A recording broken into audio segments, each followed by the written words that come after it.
Flint and the Principle of Plenty. The sun was a big, bright coin hanging in the blue sky, and every little bird was wishing for a shady cloud. A clever crow named Flint, whose feathers were as dark and glossy as polished stone, was flying low over the baked earth. He wasn't just hot, he was terribly, awfully thirsty. "I must find water, and fast," Flint croaked, his voice scratchy and dry. He had looked everywhere, under the wilting sunflower leaves, in the dry riverbed, and near the silent, still fountain. His determination was a spark, but his throat felt like dust, and his strength was fading fast. A clever mind needed a drink to keep thinking clearly. Just as he was about to give up and rest, his sharp, intelligent eyes spotted something in a farmer's empty field, a terracotta jar, sitting crookedly beneath a lone, scrubby bush. It was the oasis jar, tall and wide, usually used for cool lemonade. Flint's heart gave a hopeful flutter. It was his very last chance. Hope made his wings beat faster. He swooped down and landed right on the wide rim of the jar. He craned his long neck and peered inside the cool, dark space. The jar did have water. A small, dark pool shimmered at the very bottom, hidden like a tiny treasure. "Hooray," he whispered, but his celebration was short-lived. The water was too low. The neck of the jar was too narrow for him to dive in, and the water level was about 6 inches below his beak's reach. Flint tried to stretch his neck as far as it would go. He tried to tip the entire jar, but it was heavy and rooted firmly in the dirt. He even tried to use a long, dried straw, but the water slipped away from the end before he could lift it. Frustration was starting to bubble, hot and heavy. "Panic is not a plan," Flint reminded himself, shaking his head until his dark feathers ruffled. Frustration does not solve equations. He flew to a nearby fence post and closed his eyes. "Think, Flint, think." He remembered his grandfather, an old crow philosopher, once saying, "To solve a problem, you must understand the science of the solution. The world has rules, and those rules can help you."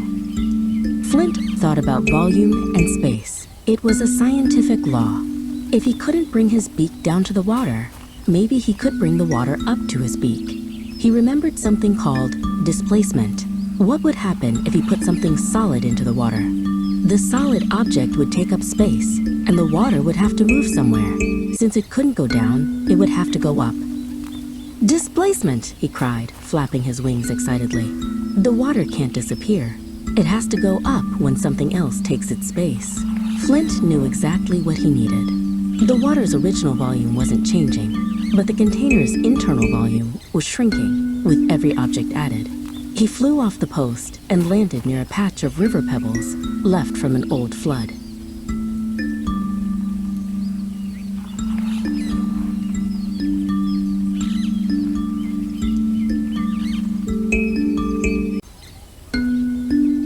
Flint began his hard, steady work. He carefully selected a small, round gray pebble, choosing objects that were smooth and heavy. He flew it to the jar and dropped it in, plink. The water barely moved. He picked up another, a smooth, cream-colored one, and dropped it, plop. Still too low. The initial disappointment was a challenge, not a defeat. He needed many of them.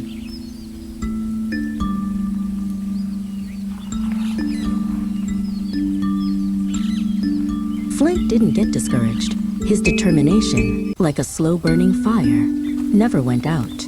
He worked with the tireless patience of a true scientist, rigorously repeating the experiment.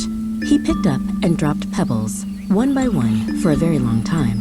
He counted them in his head, 21, 45, 73.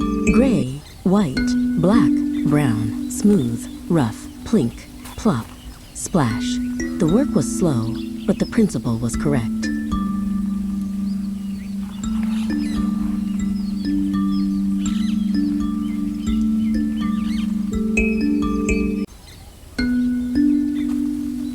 Slowly, inch by inch, the water inside the oasis jar began to creep up the sides. It climbed past the first dark crack in the clay, then the second ring, then the chipped clay near the top. It was the principle of displacement, the law of physics, proven true by effort and intelligence. The water rose because the pebbles had taken its space, forcing the level higher and higher. Finally, after dropping the 100th pebble, the cool, refreshing water was right at the rim, clear and still.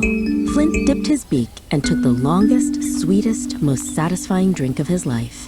He was no longer just a thirsty crow. He was Flint, the clever scientist who solved a big, life-threatening problem with a small, perfect idea and endless, focused determination.